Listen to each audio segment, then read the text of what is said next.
empate pra gente amanhã, Vene Casagrande? Agora é a hora do Vasco, gente. Perdeu. Jogo na Neoquímica, calma. É difícil ganhar lá. Pensa assim. Poupou jogador, tem negocinho, roda o VT. Alex, que isso, Alex? Que loucura isso, já não, segunda rodada. Pedrosa, o que aconteceu? Que eu não entendi nada, gente.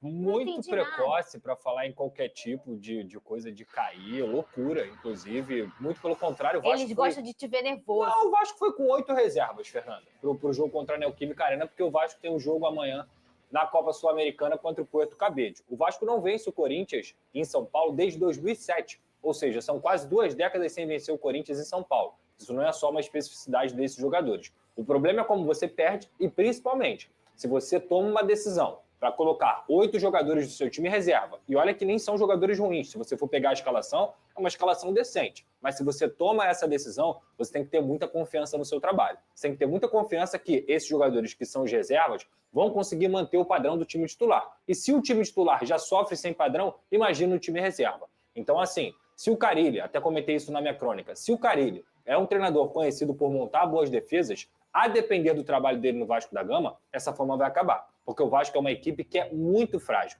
Nos últimos 3 jogos, o Vasco tomou 9 gols. 1 contra o Santos, 3 contra o Melgar, entregando o jogo na Copa Sul-Americana, e 5 contra o Corinthians. É que só 3 valeram. Mas foram 5 gols sofridos contra o Corinthians. E digo mais, o Corinthians nem forçou, o Corinthians nem fez a partida da vida dele. E resolveu o jogo na transição rápida, dando a bola para o Vasco da Gama e na individualidade do Memphis e também do Yuri Alberto, que são baita atacantes aí do futebol brasileiro. Mas é vergonhoso o trabalho que o Fábio Carille fez nessa partida, é vergonhoso como o Vasco jogou, inclusive a entrevista do Verratti, apesar de ter poupado o treinador, os jogadores têm responsabilidade? Muita. O João Vitor fez uma partida terrível, o Pumita fez uma partida terrível, o meio-campo do Vasco, Jair, Cocão e Tietê, não sabiam se encaixar, não sabiam quando eles tinham que pressionar, quando não tinham que pressionar, e por isso deixavam um espaço enorme. O Vasco é dependente totalmente das jogadas aéreas do Verratti, eu não digo nem só jogada aérea, mas também como referência.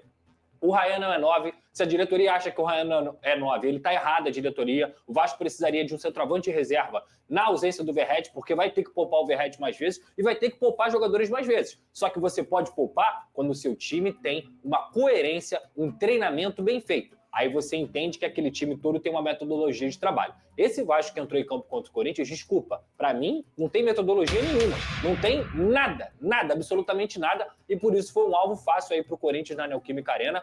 A questão não é como se perde. O Vasco vencer do Corinthians seria muito difícil até mesmo com o time titular. Agora, tomar 5 gols? Apesar de 3 valores, tomar 5 gols, é normal esse vexame para o torcedor do Vasco? É normal o trabalho que o Fábio Carille está fazendo? Aí todo mundo que tem algum tipo de crítica ao Carille está coberto de razão. Porque isso aí não tem nada a ver com que um time decente, que o Vasco tem um time decente, joga de futebol. Tem mesmo. Vamos ver o que o Carille falou sobre a opção de poupar os jogadores. Cadê? Em algum momento a gente teria que fazer isso. Jogamos domingo, jogamos quarta com viagem, jogamos hoje, tem jogo terça, sábado, terça novamente depois lá no Ceará. Em algum momento ia ter que fazer isso, os números mostraram para a gente ter uma certa preocupação, né? Tem os jogadores que são muito importantes no nosso grupo, que é o caso do Coutinho, que eu já perdi 2 vezes esse ano. Vene Casagrande, foi o que o Pedrosa falou, é questão do padrão, né? A gente não consegue assistir isso aos jogos do Vasco. Antes mesmo da gente mostrar essas reportagens sobre o Vasco, o Pedrosa comentar, a gente estava conversando aqui no off, é sobre o padrão tático. Você pode poupar em determinado momento, eu não sou contra poupar. Se há um planejamento adotado pela comissão técnica, eles entendem que esse é o melhor caminho, poupar contra o Corinthians. E perder para o Corinthians, mesmo que seja com o time titular, teoricamente é um resultado normal dentro da Arena Neoquímica. Só que a forma como perdeu que me chamou muita atenção. O Vasco mostrou ali que não tem nenhum padrão tático.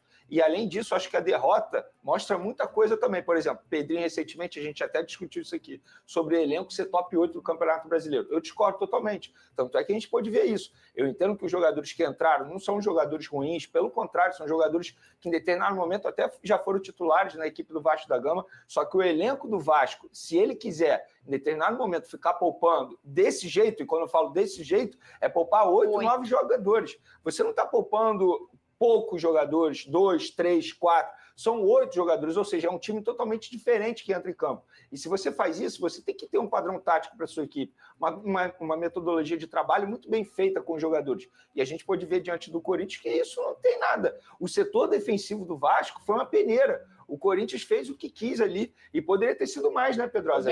Foram 5 gols, mas assim, dois anulados, beleza, só que poderia ter sido mais. Foi uma partida extremamente fácil. A forma como o setor ofensivo ali trabalhou em cima do setor defensivo Vasco da Gama foi muito fácil. Então, acho que o Fábio Carille ele precisa melhorar isso, melhorar o trabalho dele, o entendimento dos jogadores em relação ao trabalho dele. Não sou contra poupar, repito, se a comissão técnica acha que esse jogo era o ideal, pensando na continuidade aí dos próximos jogos, tem jogo importante, por exemplo, contra o Flamengo, que é um clássico importante, não sou contra, desde que o Fábio Carille ponha na cabeça dos jogadores a forma que ele quer que eles atuem em campo. Pedrosa, 2 perguntas para você, tá todo mundo bravo com o Carille, né? O vascaíno que eu tô escutando por aí. A primeira é, você acha que ele deveria cair? A segunda é, você acha que ele deve cair? Que são duas perguntas diferentes. Uma é a sua opinião e a outra é informação. Vamos lá. Não sei se você tem.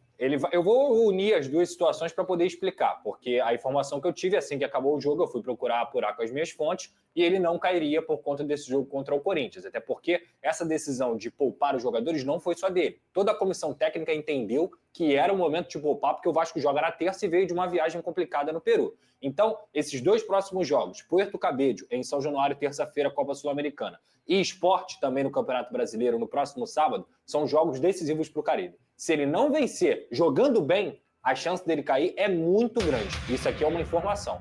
Inclusive, tem muita gente falando aí, a multa do Carille é de 6 milhões. Isso é mentira, tá? A multa do Carille não é de 6 milhões. A multa do Carille é cerca de 10% desse valor e se for demitido no segundo semestre, cai para 5% desse valor que eu citei aqui. Então, não é uma multa alta. Isso não vai onerar o Vasco da Gama. O ponto é, eu acho que ele deveria cair agora, Fernanda, cada jogo que passa fica mais sustentável a manutenção do Carille. Então, assim, se ele não jogar bem, vencer, não é só vencer, mas jogar bem contra o Puerto Cabedelo, fazer um saldo para a Copa Sul-Americana e jogar bem contra o Sport no sábado, aí eu acho que o ciclo do Carille vai estar acabado no Vasco da Gama. Fernandinha, só para complementar sobre poupar, quando eu falo que eu não sou contra, mas para mim essa decisão ela tem que ser institucional também. Não é justo você botar na conta apenas do treinador, o treinador tomar essa decisão sozinho. Quando eu falo institucional, tem que ter a participação do diretor, no caso Marcelo Santana, ou até mesmo do presidente Pedrinho.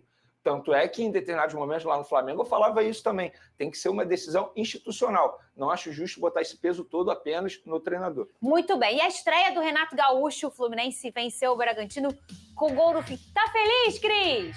Sim. Rodou. Na estreia então, portanto, galera, você conseguiu comentar nesse momento, né? As palavras do Lucas Pedrosa analisando tudo envolvendo a partida Vasco da Gama e Corinthians, que foi realmente um vexame na Neoquímica Arena.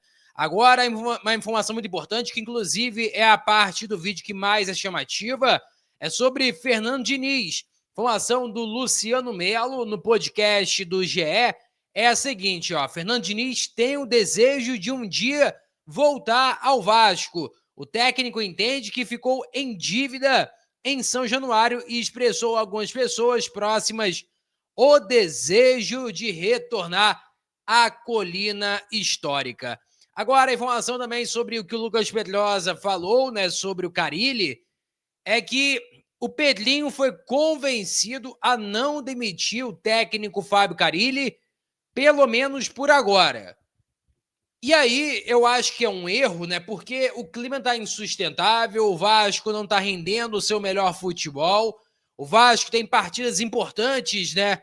Uma com Puerto Cabedelo, né? Equipe da Venezuela, precisa muito dessa vitória.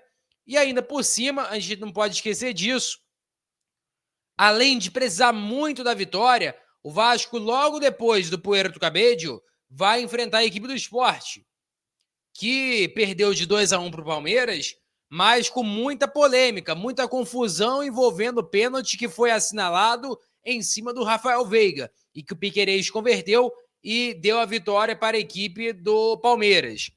Então, sendo sincero, eu acho que é um erro manter o Carille, né? Tem opções melhores no mercado, tem ali o Dorival Júnior, Luiz Castro, tem vários nomes.